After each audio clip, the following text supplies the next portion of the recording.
চট্টগ্রামের বাকুলিয়ায় শনিবার রাত ৩টায় প্রাইভেট কার লক্ষ্য করে গুলিবর্ষণের ঘটনায় নিহত হয়েছে দুজন। আশঙ্কাজনক অবস্থায় হাসপাতালে চিকিৎসাধীন অবস্থায় আরও দুইজন আছেন। এ নিয়ে সবশেষ খবর জানতে চাই, চকবাজার থানা থেকে যুক্ত হচ্ছেন সহকর্মী কাজী মাহফুজ। মাহফুজ, গোলাগুলির ঘটনার কারণ কি বলছে পুলিশ, আর এই ঘটনার এখন পর্যন্ত কোনো মামলা হয়েছে কিনা, আর আহতদের সবশেষ পরিস্থিতি কি? প্রশ্ন, ঘটনার কারণ এখনও নিশ্চিত করে বলা যাচ্ছে না এবং কেন হয়েছে সেটিও নিশ্চিত করে বলতে পারছে না। মামলাও কিন্তু এখনও হয়নি। তবে ঘটনার সূত্রপাত যেভাবে হয়েছে ঠিক যদি আমরা সেটিই বলি, সেক্ষেত্রে গত রাত প্রায় 2:30টার দিকেই মূলত নগরীর বাকলিয়া অ্যাক্সেস রোডের শেষ অংশে, অর্থাৎ গুলজার বেগম স্কুলের ঠিক বিপরীতেই এই ঘটনা ঘটে। যদিও প্রত্যক্ষদর্শীরা বলছেন যে প্রায় 2 থেকে 2.5 কিলোমিটার আগে থেকেই দুর্বৃত্তরা এই কারটিকে লক্ষ্য করেই টার্গেট করেই মূলত তারা গুলি করেছিল। গুলি করতে করতে ঠিক এই বাকলিয়া অ্যাক্সেস রোডের শেষ অংশে এসেই গাড়িটিকে থামিয়ে এলোপাতাড়ি গুলি করা হয়। আমরা আগে গাড়িটি একটু দেখাতে চাই। এখানে গাড়ির পেছনের অংশে আমরা দেখতে পাচ্ছি যে বেশ কিছু গুলির চিহ্ন রয়েছে।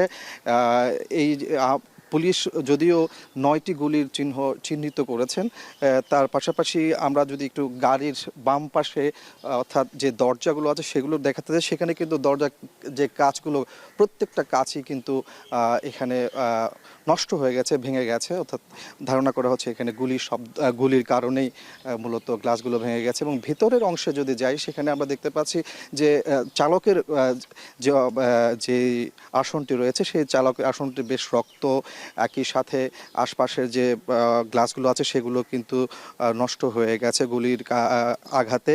এবং আমরা কিছু কাগজ এখানে দেখতে পাচ্ছি, যদিও ধারণা করা হচ্ছে এটি একটি ভাড়ায় চালিত কার।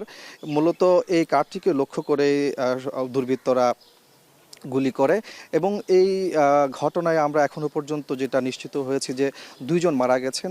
2 জনের মধ্যে একজন হচ্ছেন চালক, যার নাম মানিক, এবং অপরজনের নাম হচ্ছে আব্দুল্লাহ। এছাড়া 2 জন গুলিবিদ্ধ হয়ে বর্তমানে চট্টগ্রাম মেডিকেল কলেজ হাসপাতালে চিকিৎসাধীন অবস্থায় রয়েছে এবং তাদের অবস্থা শঙ্কামুক্ত নয় এখনো পর্যন্ত, এমনটি জানিয়েছে চিকিৎসক।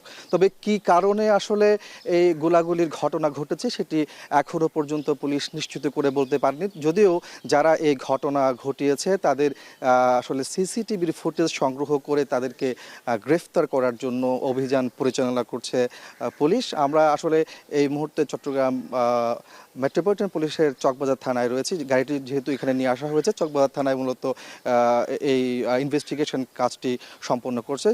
তারা আমাদেরকে জানিয়েছেন যে আসলে ঘটনা তারা যেহেতু তদন্ত করছে, তদন্ত করার পরে মূলত জানতে পারবে যে আসলে কেন এই ঘটনা ঘটেছে, কেন ঘটেছে এবং কারা এটার সাথে জড়িত, সেটি তারা তখন নিশ্চিত করতে পারবেন। তো এই ছিল আমার কাছে চট্টগ্রামের গত রাতের যে দুর্ধর্ষ গুলির ঘটনা তার সবশেষ তথ্য।